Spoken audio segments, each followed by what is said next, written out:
What is up, and welcome to SGPN's The Daily Dog. I'm your host, Britton Hess. I'm here with my favorite Underdog Fantasy Pick and Plays for Friday, August 23rd, 2024. If you're new to Underdog Fantasy, sign up with promo code DailyDog. That's DAILYDOG at UnderdogFantasy.com or on the Underdog Fantasy app. Get that deposit match bonus of up to $1,000. All right, it's college football season. Week 0 starts on Saturday morning in Dublin, Ireland. I had to do an all-college football slip to celebrate. If you're like me, you are probably a fan of college football and you cannot wait for this day. 9 a.m. Pacific, noon Eastern, Georgia Tech versus Florida State in Dublin, Ireland at the Avia Arena or Avia Stadium, something like that is what it's called. I'm only familiar because my Nebraska Cornhuskers played there a couple years ago. They had the infamous game where they were up 10-0 versus Northwestern at halftime. Scott Frost, what a head coach, tries the surprise on kick to start off the second half. It fails, and then they lose that game as favorites. It was really fine time to be a Husker. Another interesting fact about that game last time it was in Dublin, the credit card processing units or the service broke at the stadium, so people couldn't pay for beer. Instead of saying, sorry guys, you can't have beer, the arena or the stadium officials just gave out beer for free to all the fans there, so they ended up running out of beer. So I guess if you're a Husker fan, you had that to look back on because the game was not worth remembering, especially after a boneheaded coaching call destroyed what would have been a good start to a season for Scott Frost. Too bad he never really got any of those done.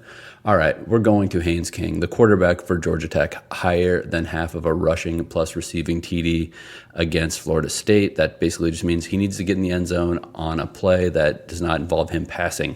So he needs to cross the line with the ball in his hands, not throw it over his hands or throw it over the line to someone else. Haynes King is a running threat. He had 10 touchdowns last season. They played 4 ranked opponents last year. And he had 2 rushing TDs against Georgia, 1 against Miami, 1 against Ole Miss. The only ranked opponent he didn't have a rushing touchdown against was North Carolina, but he did have 4 passing touchdowns in that game, and he still rushed for 90 yards. So his legs were still a part of it.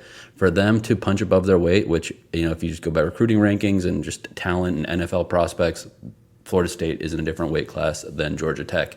But a mobile quarterback neutralizes that. Haynes King is going to, use some RPOs and try to get outside and get matched up with a D-end who does not really understand how fast Haynes King truly is. I'm not saying Haynes King's winning the Heisman. I'm not saying that, we've got Vince Young reincarnate here. I'm just saying that in a game that I think is going to be pretty close and be hanging around that 10.5 point spread, I think that to convert in the red zone, they're going to need to rely on his legs being an additional threat. And I believe that their best path forward is to let him be a runner in a game like this against someone that, I said they're above their weight class. Florida State has tons of 4 and 5 stars everywhere. Georgia Tech is building something, and I think that they're going to turn a corner this year. Too bad they have a pretty tough schedule, so it might not necessarily be a corner turned in the win and loss department, but having an impressive performance in Dublin in this standalone game could go a long way for this program. And the best way to do that is by letting Haynes King be a runner and a passer. Next, I'm going to Roydell Jr. of the Seminoles. He is the transfer running back from Alabama who came in and joined this team. Mike Norvell brought him in. I'm taking him to have higher than 0.5 rushing and plus receiving TDs as well. They didn't bring him over here to be Lawrence Toafili's backup. Lawrence Toafili still has his role in this offense. Lawrence Toafili was Trey Benson's kind of change of pace guy last year, and he had 4 touchdowns rushing and 1 receiving. Trey Benson had 14 rushing and 1 receiving. So again, I don't think that this is going to be a true committee. I don't think that they're going to be splitting work 100%. I think that this is still Roydell Williams, number 1 on the depth chart for a reason. I think that they're going to want to give him the ball. And also they have a lot of new guys out wide. They have a new quarterback, DJ Uiagalelei. DJU is what I'll say moving forward because that one is always tough. All right, so with the new faces in the passing game, I think that Florida State might try to get the job done on the ground. They brought in Roydell Williams to score. He scored 4 or 5 touchdowns for Alabama last year as a backup behind Jace McClellan. And I think that they want him to, one, not regret transferring. I'm sure there were some promises made when they brought him over. And again, Toafili could get a touchdown. That doesn't mean Roydell Williams isn't. I think that, again, they're going to try to control the ball on the ground, given, one, the nature of DJU, who we've seen play a ton of college football over the last several years, and 2, that they don't necessarily have that, that Keon Coleman, wide receiver, that they're going to be able to trust to make a big play when they need it. I think that they're going to be relying on Roydell Williams, and he is going to get the job done on the ground for them. Next, I am going to the SMU at Nevada game.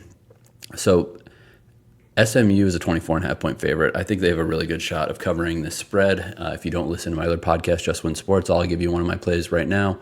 SMU minus 14 in the first half. I don't think that Nevada is going to stop them in the first half.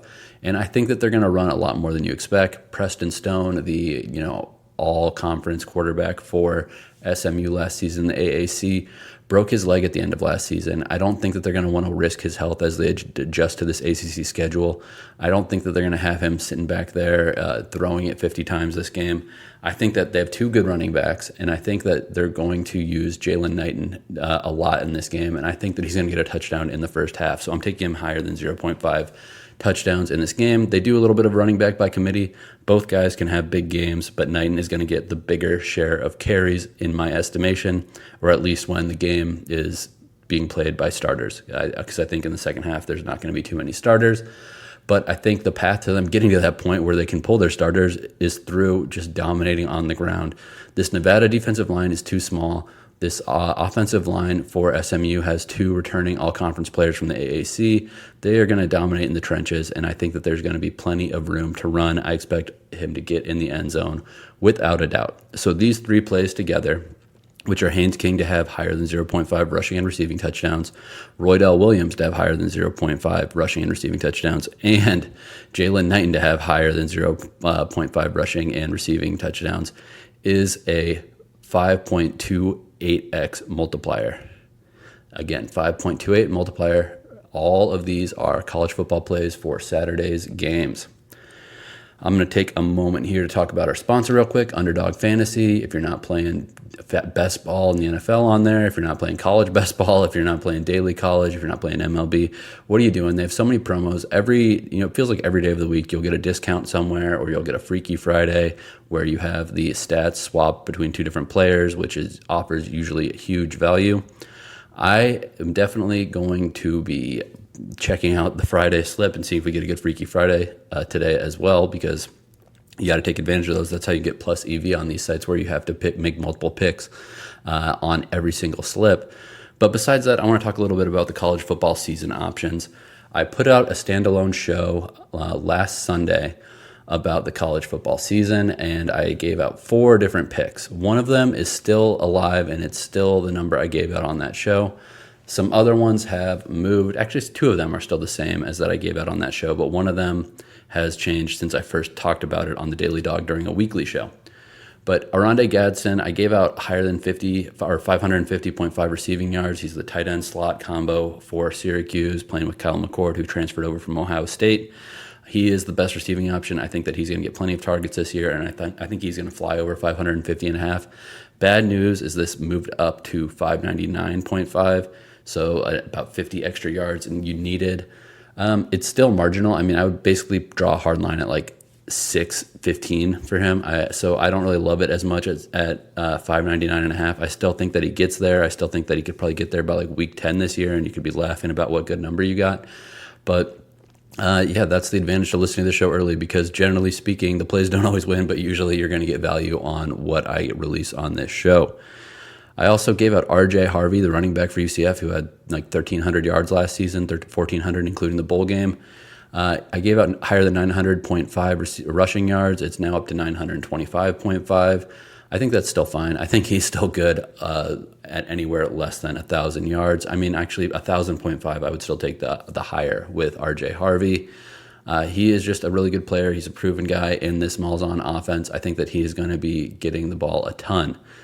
There was another tight end I gave out, Brant Kuthi. I won't tell you about where his number is and what I gave out, because go watch the show. It is on YouTube. It is on this podcast feed. Go watch it, and you will hear about all of my college football season-long plays on Underdog Fantasy. Next, it's still baseball season. We got to do the Dong Squad. So I'm going with Giancarlo Stanton versus Kyle Freeland and the Rockies at Yankee Stadium. Stanton can crush lefties. Freeman is not an intimidating pitcher. I am going to take Stanton here. You know, there's been a home run rush in this in the big power hitters on this Yankees team. I don't expect it to stop in this matchup. Giancarlo Stanton, hitting a home run. Next, we're going with Jake Berger, the Burgermeister himself from the Marlins. Higher than half a home run versus the Cubs. Yeah, Kyle Hendricks is starting. Do I need to say anything else? Kyle Hendricks is terrible right now. Kyle Hendricks gives up the long ball in hard contact. Jake Berger is seeing it as well as just about anybody right now. So give me Jake Berger to get one over the wall. Lastly, Frankie Lindor gets another chance after not coming through yesterday. Frankie Lindor gets to go against Joe Musgrove. I know Joe Musgrove is a scary name, but he is not having a great season. He's only started 12 games. He's given up 10 home runs in those 12 games. Lindor's batting .304 for his career versus Musgrove, and he has 2 dongs. So I will take that. Those 3 dong plays, Giancarlo Stanton, Jake Berger, and Frankie Lindor, higher than a home run each. If it goes 3 for 3, you get 46.02x return on your money. If it goes 2 out of 3, you get 9.29x back. All right, that's all I've got for you today. Let's go college football. Let's go Dong Squad. Let's make some money.